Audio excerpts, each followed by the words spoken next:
The Ministry of Justice is looking at plans to scrap prison sentences of under 6 months for most crimes in England and Wales. The Work and Pensions Secretary is planning further changes to the rollout of universal credit, saying the system should be more compassionate. The High Court has backed 4 claimants who argued the benefit was causing financial hardship. About 1,000 jobs, more than half the workforce, are under threat at the Ford engine plant in Bridgend in South Wales. The former Attorney-General Dominic Grieve has urged Theresa May to delay the UK's departure from the EU if her Brexit deal is rejected by MPs next week. A British hacker who carried out a cyber attack that took the entire country of Liberia offline has been jailed. Some of the world's leading tennis players have offered their support to Andy Murray, who's retiring because of injury. The Ministry of Justice is considering proposals to scrap the use of prison sentences of less than 6 months in England and Wales. Ministers argue that short jail terms are less effective at cutting re-offending than community penalties. If such sentences were to be scrapped, it's thought it could free up thousands of places. Our Home Affairs correspondent Danny Shaw reports. Since they took up their posts last year, the Justice Secretary David Gauke and Rory Stewart, the Prisons Minister, have both made it clear they want to reduce the use of short prison terms. Almost 2/3 of prisoners released after sentences of less than 12 months re-offend within a year. The Ministry of Justice has now confirmed that plans to introduce a legal presumption against short sentences are under serious consideration. The current thinking is that courts would be prevented from imposing prison terms of less than 6 months unless the sentence was for a violent crime or a sexual offence. The measure could reduce the prison population by around 3,500, though it would require legislation. In Scotland, a presumption against prison sentences of less than 3 months is already in place. It's due to be extended to 12 months. The Work and Pensions Secretary Amber Rudd has attempted to revamp the government's flagship benefit reform, universal credit, but has found herself being told by the High Court to make further changes because some claimants are facing financial hardship. Universal credit merges 6 benefits into one and is intended to make the welfare system simpler, but critics say it's increased poverty and homelessness. Ms. Rudd acknowledged that nearly 6 years after it was first trialled, the benefit still had significant shortcomings. It is inevitable that as we roll it out, as we make the changes, we are learning about how to do it better. And maybe things that were proposed previously weren't effective or weren't compassionate in a way that I want them to be. So I'm going to be perfectly bold about making those changes where I need to. At the same time that Amber Rudd was setting out her reforms, the High Court was finding fault with other aspects of the way universal credit is being implemented. It ruled in favour of 4 working single mothers who'd argued that fluctuations in the way the benefit is paid were penalising them financially. From the court, our correspondent Andy Moore reports. In November, 4 women went to the High Court, arguing there was a fundamental problem with the way their benefits were paid. They said they were losing hundreds of pounds a year and experiencing real problems because variations in when their salary was paid meant big differences in their monthly benefits. For example, if a claimant was paid their salary early because of a bank holiday, the system regarded them as having been paid twice in 1 month, and their universal credit payments were vastly reduced. Some of them had to go to food banks to survive. Today, 2 High Court judges said the Department for Work and Pensions had wrongly interpreted its own guidelines, adding that some of its decisions were odd in the extreme and could lead to nonsensical situations. Lawyers for the 4 women said this was a test case that would affect tens of thousands of other claimants. Carla Clark is a solicitor with a Child Poverty Action Group and represented 3 of the women. She said she hoped Amber Rudd would now swiftly change the guidelines. We've had Amber Rudd on speaking earlier today about how she wants to ensure that the benefit system and UC is compassionate and that it's reasonable. So, if she's true to her word about reasonableness and about compassionateness, then hopefully DWP will not be upholding this ruling, but will be applying it in its fullness. In evidence to the court last year, the DWP said it would cost hundreds of millions of pounds to correct this issue. Leaked documents seen by the BBC in October showed officials discussing it, but concluding there was nothing they could do to mitigate the problem. A spokesman for the DWP said the department was now carefully considering the court's judgment and that it was too early to say whether it would appeal. Our social affairs correspondent Michael Buchanan considers what today's developments mean for the future of universal credit and how Amber Rudd's approach to the policy differs from her predecessors. Since Ian Duncan Smith resigned in 2015, the Department for Work and Pensions has had 5 different Secretaries of State. But Amber Rudd is the first of them to try to put her own stamp on welfare reform rather than simply managing the system. Today's speech was billed as a reset of universal credit, with Ms Rudd acknowledging that improvements were needed. Private landlords will get the ability to request that rents are paid directly to them rather than to claimants, an issue that has seen some refuse to house tenants on universal credit. A plan to cut tax credits for families with more than 2 children will not go ahead as planned, and claimants who struggle to budget with monthly payments will be offered their money more frequently. Amber Rudd said her ambition was to create a system that was both fair and compassionate. A standard offer cannot work for everyone. People's work patterns, the pressures they face, their families, everyone's circumstances are unique. I want to make sure universal credit has enough flexibility to adapt to personal circumstances, particularly the needs of the most vulnerable. Universal credit is 6.5 years behind schedule and is more costly than the legacy system it is replacing. While it works for most claimants, for a significant minority, those with mental health issues or perhaps chaotic personal circumstances, the new benefit has led to an increase in the use of food banks, rent arrears and even evictions. A reform that was widely welcomed in principle in 2010 has rapidly run out of friends, as MPs and charities in particular have increasingly highlighted its serious and ongoing problems. Today's changes and the High Court decision will add more to the costs of universal credit, but Amber Rudd's judgment seems to be that this hugely troubled benefit simply has to work. Putting her own stamp on welfare reform also means taking full responsibility for whether it is judged a success. Around 1,000 jobs are under threat at Ford's plant in Bridgend in South Wales due to restructuring plans. The car giant announced yesterday it would be reorganising its European operations, but gave no details about possible cuts in the UK. The union Unite said it had now been briefed by bosses and more than half of the Bridgend workforce was likely to go by 2021. Our business correspondent Theo Leggett reports. Ford's Bridgend plant is facing a bleak future. It needs to attract new work, but insiders say in the climate of uncertainty created by Brexit, that's looking like an uphill struggle. It currently has 2 major production lines, building small petrol engines for use in its own cars and larger ones on behalf of Jaguar Land Rover. But both programmes are due to end within the next 2 years. The factory has begun making a brand new engine design for use in small cars, but it will only be built in relatively limited quantities, leaving a large amount of surplus capacity. The company's told union representatives that as part of a major restructuring of its European operations, it plans to cut 1,000 jobs at the factory, which currently employs 1,700 people. The proposed cuts are expected to take place in 2 stages over the next 2 years. The union Unite said they would come as a devastating blow for its members and their families, with grave implications for the Welsh economy and the supply chain. The news comes at a time when the car industry in Europe as a whole is under pressure due to falling sales, declining demand for diesel and a slowdown in China, one of its key export markets. The Transport Secretary Chris Grayling has warned that there could be a surge in far-right extremism in the UK if Brexit doesn't happen. Mr Grayling, who campaigned to leave the EU and endorses the Prime Minister's withdrawal deal, has told the Daily Mail that the 17 million people who voted for Brexit would feel cheated, and that could lead to what he calls a break with the British moderate. More details from our political correspondent Chris Mason.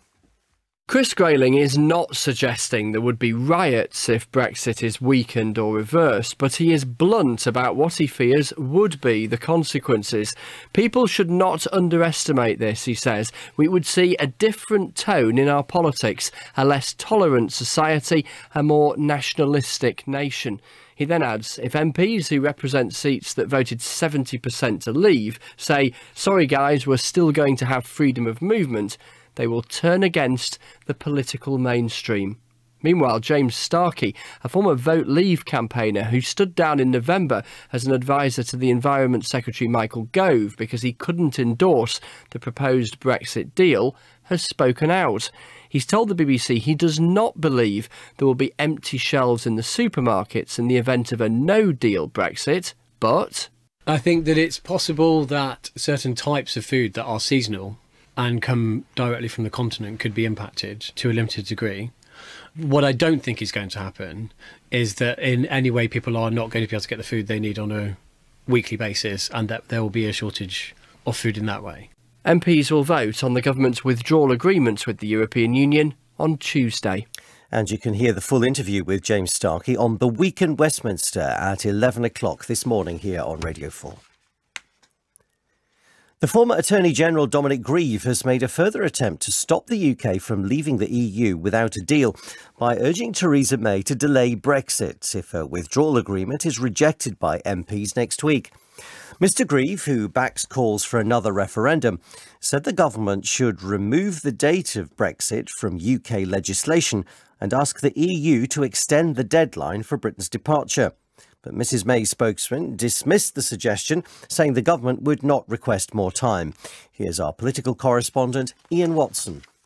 Dominic Grieve's views matter because he has succeeded in leading rebellions against his own Conservative government on Brexit. This week, he reduced the time the Prime Minister has to respond to a defeat on her deal from 3 weeks to just 3 days. If Theresa May fails to get enough support for that deal next week, Mr Grieve has said the date the UK is due to leave the EU, March the 29th, should be taken out of domestic legislation. The government should, in his view, explore extending Article 50, which would delay the UK's departure from the European Union. This would give MPs time to come up with an alternative deal or pursue his preferred option of another referendum. If Mrs May were unwilling to do this, then the former Attorney-General believes she'd lose some ministers who oppose no deal from her government. If cabinet ministers feel that the government is doing something that they can't accept, then it's probably their duty to resign. But if you can't take a collective decision to do something, you shouldn't remain in government. It's a very important principle. So my feeling is that this will have its own dynamic.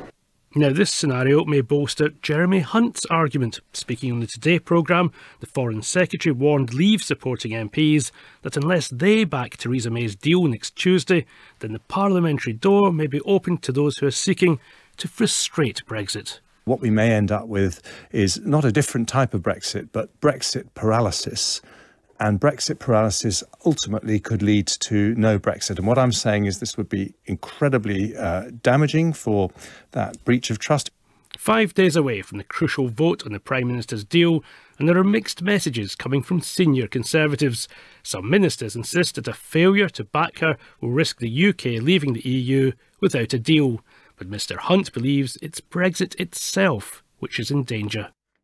As many as 4,000 civil servants are to be seconded from their usual work to prepare for a possible no-deal Brexit. The staff could be away from their normal jobs for more than 6 months. Our Home Affairs correspondent Daniel Sanford has been looking at Whitehall's preparations for Britain leaving without a deal. Every document produced by the civil service to cover the possibility of no deal stresses that the government's priority is still to deliver on Theresa May's withdrawal agreement with the EU. But with Brexit only 11 weeks away, there's now also intense planning going on in Whitehall for a no-deal exit. Up to 4,000 civil servants will be moved within their departments or to completely different departments, such as the HMRC and DEFRA, that have to prepare for wholesale change if there's not to be a transition period. The Ministry of Defence will provide the largest number of staff, along with the Ministry of Justice, the Department for International Development, the Department for Work and Pensions, and the Department for Education. The Times newspaper obtained an email from the Permanent Secretary at the Education Department, Jonathan Slater, telling staff that while it was important that key services in the department should continue to operate, work in other areas could be mothballed. He wrote of the vital work that needs to be done now to minimise the consequences of a no-deal exit. The Department of Health has signed 2 contracts, with a third in the pipeline, for £10 million worth of warehouse storage for medicines. £1 million worth of that is for refrigerated storage. A British computer hacker, described by the National Crime Agency as perhaps the most significant cyber criminal yet caught in the UK, has been jailed for 32 months. Daniel Kay's attack on an African phone company caused the internet to crash across Liberia. Our Home Affairs correspondent Dominic Grieve was at the hearing at Blackfriars Crown Court in London. Daniel Kay was a cyber gun for hire. The self-taught hacking expert from Egham in Surrey offered his services to the highest bidder in hidden parts of the internet. And in 2015, someone working for a rival to Liberia's then leading mobile phone company asked Kay if he could take it down. For $10,000 a month, Kay built a cyber weapon that took control of up to 1 million web cameras around the world, and he then commanded them to fire billions of data requests at Lone Star Cell. The so-called botnet jammed Lone Star's network week after week, sending angry customers running to the rival. But in November 2016, the attack ran out of control. As Kay's onslaught completely crashed Lone Star, it also took down Liberia's entire internet. A major investigation involving the FBI and the UK's National Crime Agency finally identified Kay as the culprit. Mike Hewlett, the agency's head of cybercrime, welcomed Kay's sentence of 32 months. I regard Daniel Kay as one of the most significant cyber criminals that's been arrested in the UK. He has a significant level of skill. The attacks that he's carried out are not victimless. It's cost the companies concerned tens of millions of dollars in lost revenue and in cleaning up the effects of his attack. The court heard Kay has received lucrative job offers from cyber security firms who want to turn him from poacher to gamekeeper, but he remains under investigation, with the FBI now considering whether Kay is responsible for hundreds of other attacks worldwide. Donald Trump has dismissed suggestions that he's about to declare a national emergency in order to bypass Congress and obtain the money needed to build a wall on the Mexican border. A row about funding between Mr. Trump and the Democrat Party has led to a partial government shutdown, which will become the longest on record in less than 5 hours' time. Our correspondent David Willis reports from Washington. President Trump has threatened on several occasions to bypass Congress, which traditionally controls the nation's purse strings, in his quest for funding for a wall along the Mexican border. But at an immigration roundtable at the White House this evening, he abandoned that option, at least for now, instead urging Congress to do its job and vote. The president seemed to concede that invoking a national emergency would almost certainly lead to legal challenges, which instead of solving the problem would only prolong it. Pressure is building for a solution to the government shutdown, which began 4 days before Christmas and is about to set a dubious record as the longest in US political history. During the day, hundreds of thousands of government workers went without pay for the first time.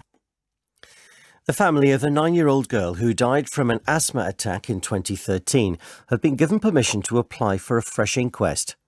Ella Kissi-Debrah lived near one of South London's busiest and most polluted roads, which some experts believe contributed to her death. The Attorney General said there was enough new evidence to merit reopening the inquest process. Ella's mother, Rosamond Adu Kissi-Debrah, said the dangers of poor air quality needed to be highlighted. 600,000 children die across the globe from air pollution every year, but it has never been cited on a death certificate before. She suffered so much, and I believe it's really important that if that was a contributory factor why she became ill, why she died, then it needs to be on her death certificate. In the United States, a 13-year-old girl from Wisconsin who disappeared the night her parents were murdered has been found alive 3 months later. Police say Jamie Kloss had been kidnapped but managed to escape and find help. A man's been charged with murder and kidnap. Our correspondent Jane O'Brien reports. Thousands of volunteers joined the search for Jamie Kloss after her parents were shot dead in October at the family home in rural western Wisconsin. Yesterday afternoon, a woman was approached by the 13-year-old who asked for help. She gave a description of a man she said had held her captive, and a short time later, 21-year-old Jake Patterson was arrested. He's been charged with Jamie's kidnapping and the murder of her parents, James and Denise Kloss. The investigation attracted national attention, and at a news conference, Sheriff Chris Fitzgerald thanked the public for their support. For 88 days, you called in tips, brought us food, searched arm in arm with us, wrote us notes, and never gave up hope. As the days and weeks wore on, you still continued to call. Law enforcement locally and across the country continued to comb through over 3,500 tips, and the family never gave up hope. Police say Jake Patterson had no previous contact with the Closs family, but that Jamie was the target of the attack. They believe she was held in a remote house near the town of Gordon, about an hour from her home, and say Patterson went to considerable effort to avoid detection. It's not yet clear how she managed to escape. America has begun its military withdrawal from Syria less than a month after President Trump made the surprise announcement that US troops would be leaving the country. 2,000 members of America's armed forces are part of the coalition trying to defeat the Islamic State group in the country. But there have been conflicting messages from Washington about the exact nature and timing of their withdrawal, as Martin Patience reports from Beirut. Withdrawals are always carried out amid great secrecy, although unverified reports say American forces were scaling down in one military base in northeastern Syria. But what makes this withdrawal so extraordinary is the political chaos accompanying it. Initially, President Trump declared the Islamic State group had been defeated and all American troops would be out of Syria in a month. But today, two conflicting messages. First, a military spokesman said that the deliberate withdrawal had started, but later officials were briefing that only equipment had been removed.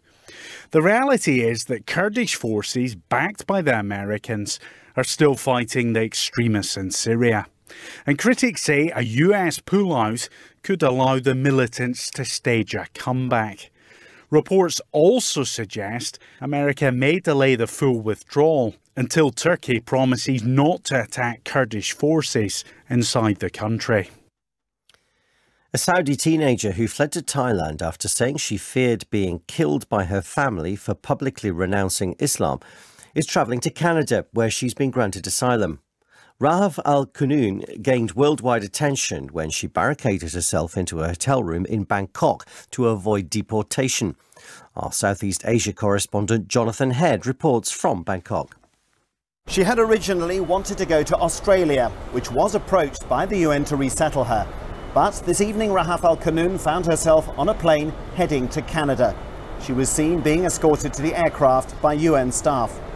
The UN usually approaches only one country at a time to seek asylum. It isn't clear why it switched to Canada, but given the concerns over Ms al-Qunun's safety following online threats to her life, it may be that Canada was able to process her application more quickly.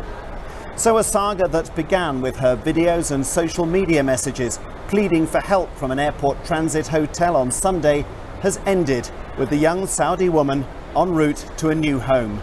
The Thai immigration chief described her as cheerful as she left. The Macedonian parliament has narrowly approved a constitutional amendment that lets the country change its name to the Republic of North Macedonia. Greece has long complained that its southern neighbour had no right to use the same name as its own northern region of Macedonia. Our Europe regional editor, Mike Sanders, reports. This historic vote goes a long way to ending the decades-long dispute with Greece about the name Macedonia, despite vehement dissent.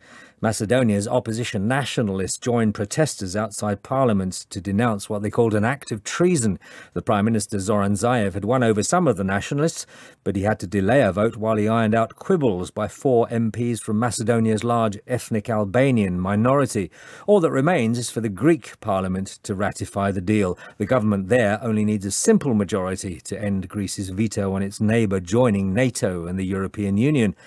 But popular anger at a perceived loss of identity remains undimmed, with many Greeks adamant that any foreign use of the name Macedonia betrays their own northernmost region and the heritage of Alexander the Great.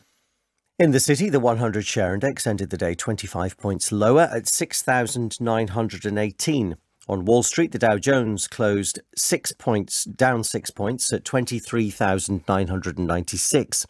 On the currency markets, the pound was up 0.6 cents against the dollar at $1.28.3. Against the euro, sterling was up 0.9 cents at €1.11.9, making a euro worth 89.4 pence. The head of Japan's Olympic Committee, Tsunekazu Takeda, has been placed under formal investigation in France on corruption allegations. Mr. Takeda confirmed that he was questioned by a judge last month, but insisted he was not involved in any wrongdoing.